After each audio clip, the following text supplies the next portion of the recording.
Welcome back to the channel, guys. I thought I'd do another review video of my everyday carry guns. And this week, while I'm out of state on work, I decided to take out my Heckler and Koch P30L.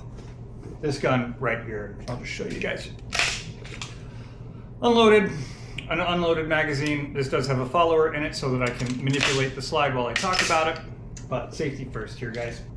So I wanted to just go over the entire gun from front to back, and we'll just get started right into it. So this is another one of my daily carries from Heckler and Koch. This is my P30L in 9mm.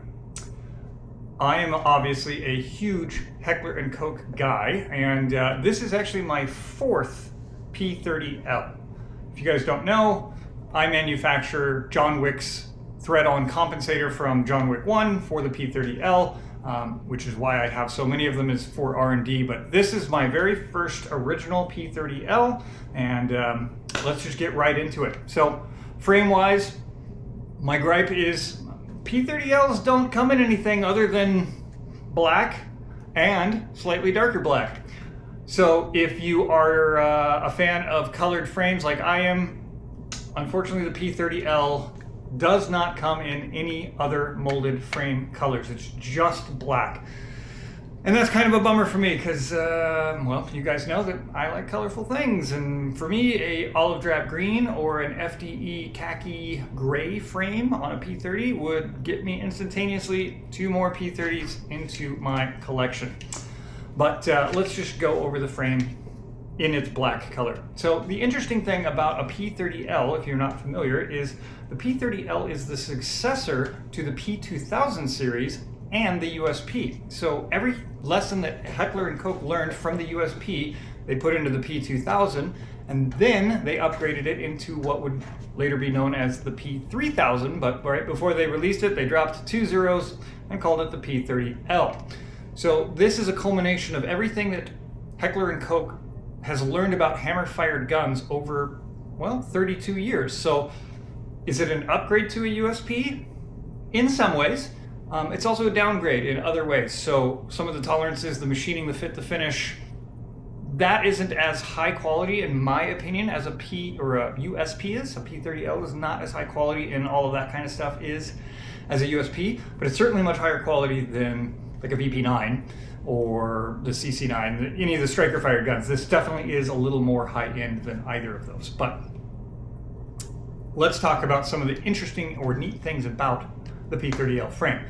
So one of the coolest things about it is, other than it looks like if Batman was an assassin, this was the gun he'd carry, is the finger grooves and the side panels and back strap, or not the finger grooves, but the side panels and the back strap are actually replaceable. There's 3 different sizes. You have small, medium, and large back straps, and then you have right and left grip panels that also come in small, medium, and large. So you can make this hand, or you can configure this frame to fit your hand 27 different combinated ways, which is pretty great. So depending on your length of pull and where you need for your trigger, you might want a large back strap, you might want a small back strap, you might want a bigger palm swell on the inside of your dominant hand.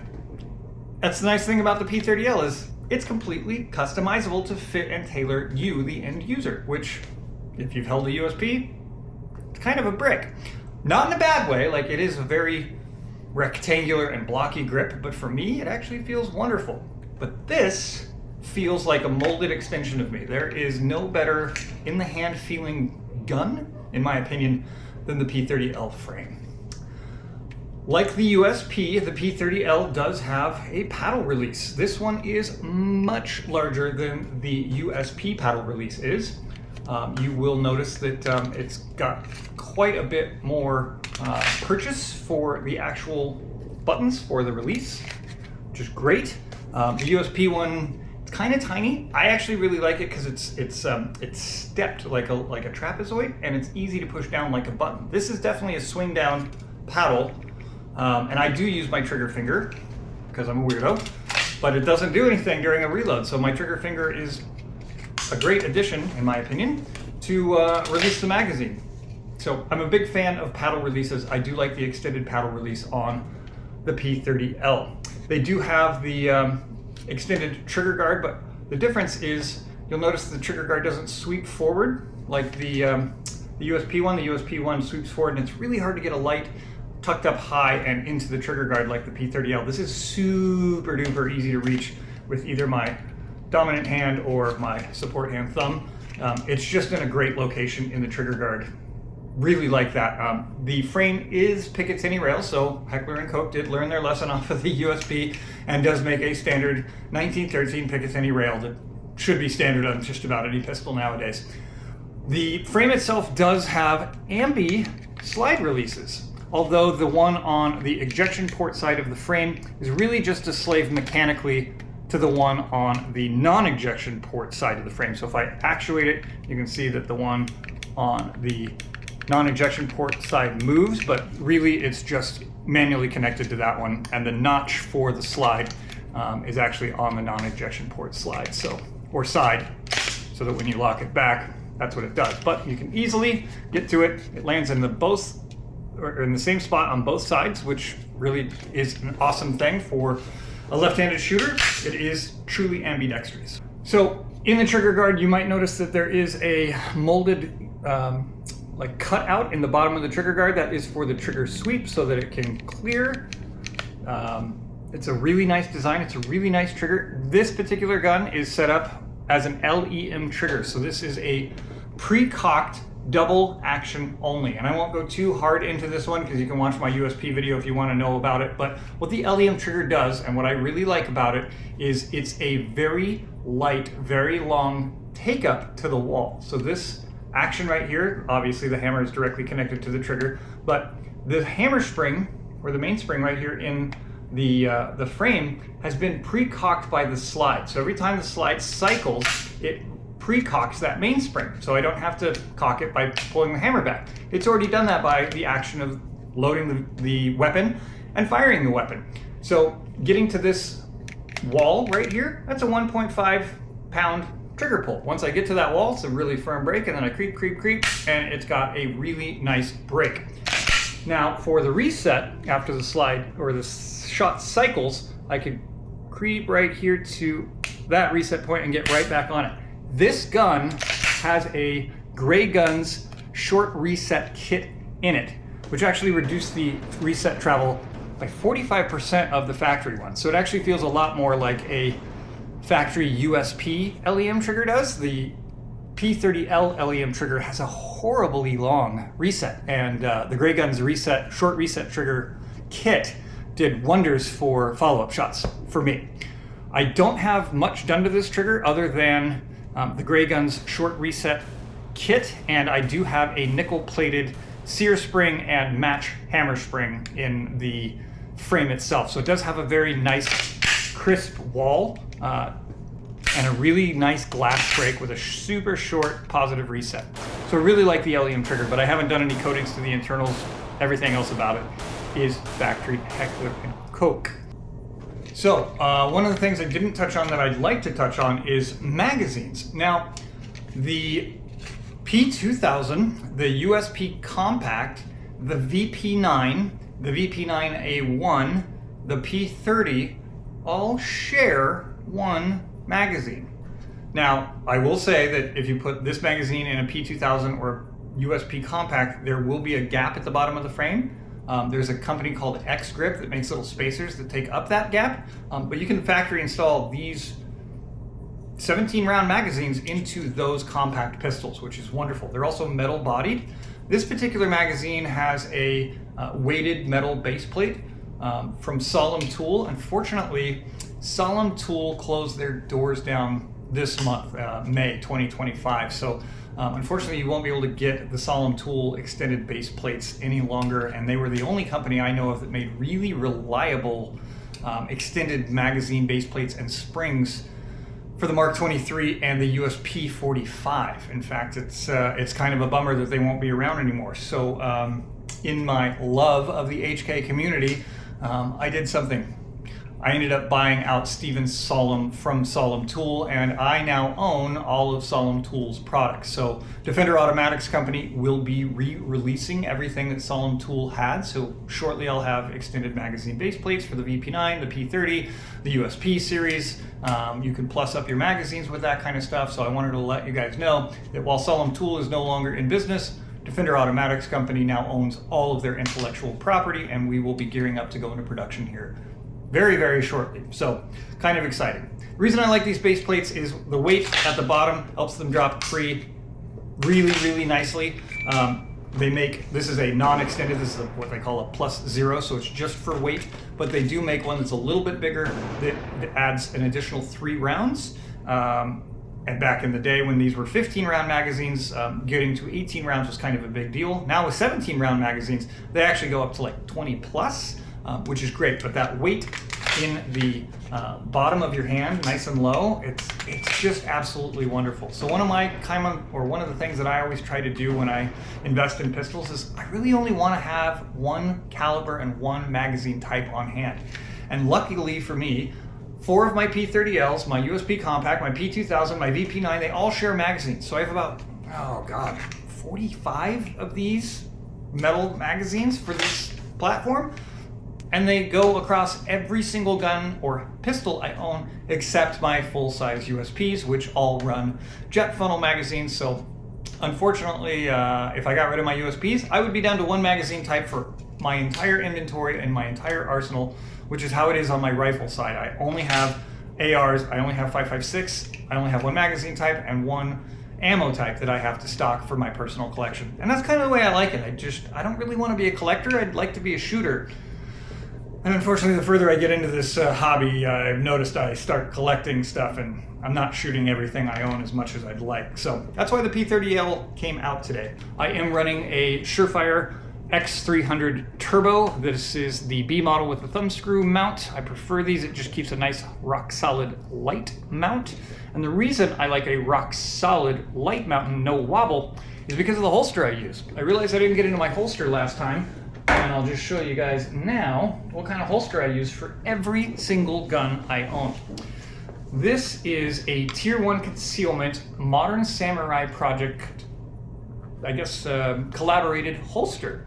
And this is basically a light indexing holster. So it is universal based off of only what type of weapon light you're running. So, because I always run an X300 on all of my guns, it goes right in, no problem. It clears the dot, it covers the trigger guard, fits my USP, it fits my VP9, it fits my P30, it fits my P2000, fits my USP Compact. As long as it's running a SureFire X300 light, this will accept it. And it literally doesn't matter what type of gun it is. It could be a Glock, it can be a CZ, it could be a Canic, it could be an M&P, it can be an HK. So long as you're running a X300 on it, this will accept it. It is a sidecar style holster, so I have an extra magazine.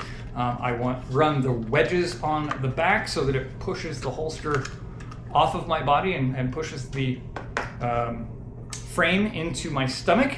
I can wear this thing for about 9 hours before I get tired of it. One interesting thing on the slide that is a feature that the USP doesn't have or isn't as pronounced, and the P2000 got a little more pronounced, was the nose cut for reholstering. On a P30L, it is quite pronounced compared to the blockiness of a USP, so it's quite easy to reholster if you use leather, which I don't recommend if you are carrying appendix or even at your small of the back or any of that kind of stuff. Just don't recommend a leather holster just because they collapse and they're just hard to re-index and reholster too. So Kydex is your friend, but should you choose to do a leather holster, the nose cut on a P30L will certainly help guide it into the holster, whereas on a USP, there's a cut, but it's super short and super shallow. So I really like that on the P30L. Now, the slide. This is a P30L, so this is the long slide version. The regular P30L stops about a ½ inch before this one. And I really like the additional sight radius of the long slide. I like the additional velocity that the longer length barrel gives me. And I had this particular slide sent off to Wright Armory in Mesa, Arizona for their iDot plate system. If you're not familiar with that, I do have a buy once, cry once series on the entire iDot system. Highly recommend it if you have a hammer-fired Heckler and Koch gun. It's pretty much the only way I would ever let somebody modify my gun to put a red dot on it. But now that it does have one on it, it's one of the best upgrades I can imagine for this particular gun. So, sight-wise, I am running suppressor height sights on the P30L because that's what it comes with when it goes to Wright Armory. On the front one, I do have a tritium front sight. I thought it might help me pick it up faster, but recently I've been running an occluded dot. You'll notice that there is tape over the front of my dot, and I'll get into that here in just a second. But my actual red dot, I chose a RMRcc from Trijicon, and the reason I chose the CC over the standard RMR is for width. I like a really thin pistol. When this X300 turbo is off of the frame, the slide releases, or the slide release levers, are the widest point of the pistol, which I'm a big fan of. I think that is a really nice, tucked up, clean pistol when the only thing wider than the frame is the actual levers. So that RMRcc allows me to get a really nice thin optic, and it doesn't hang over the edge of the slide, which for me is a great aesthetic.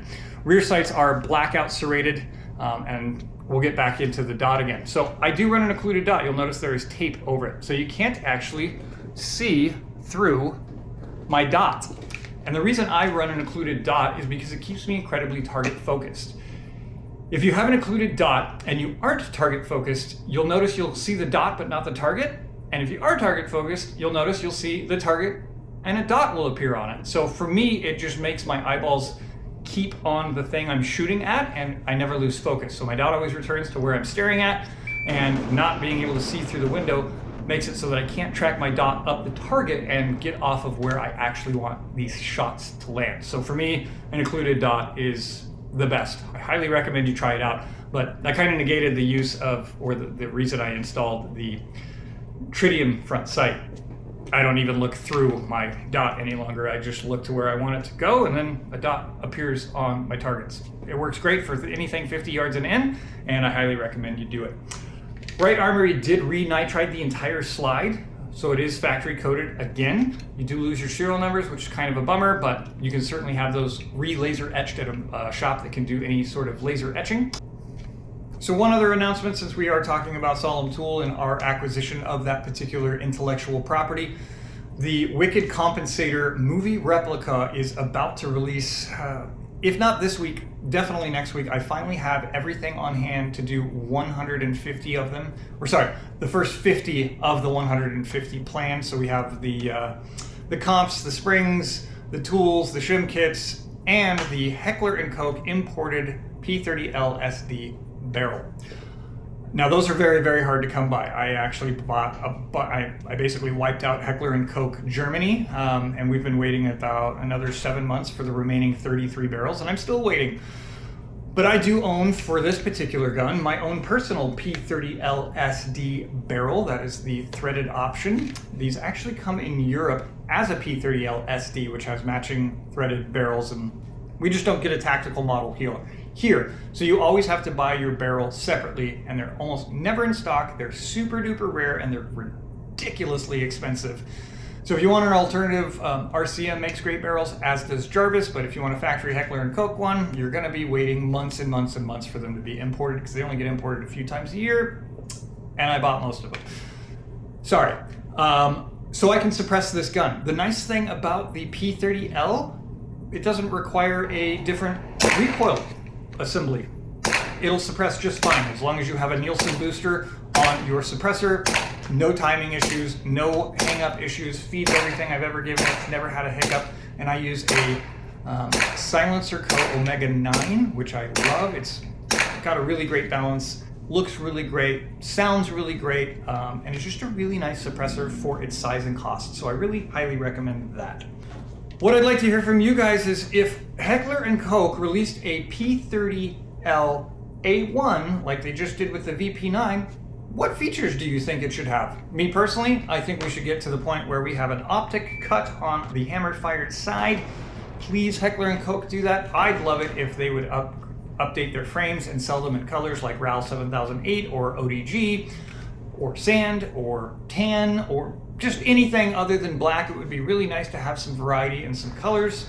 I would not mind if they got rid of the finger grooves like they did on the new VP9A1. I wouldn't mind if they did a K model, a full size and a long model, or even a match model.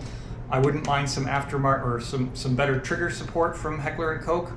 But overall, I'm very, very pleased with the P30L. I think it's a wonderful shooting gun, and if you have the means and you're in the market for a hammer-fired gun for everyday carry, this is one of the best ones you can get for the cost. This is about half the cost of my USP, even with the dot and all of the accessories. I think this one was, yeah, almost exactly half of what my USP costs all decked out. So for the cost, for the money, the P30L is a great, great bargain, in my opinion. It fits great. Again, it reminds me of what Batman would carry if he was an assassin. Obviously, this is John Wick's gun. And it's just absolutely wonderful. If you have the means and you're looking for a hammer-fired HK as a daily carry, I do highly recommend the Heckler and Koch P30L. So pick one up. And that's it for today's video, guys. If you liked it, give it a like. If you didn't, a dislike. Subscribe for more content, and I'll see you guys in the next one.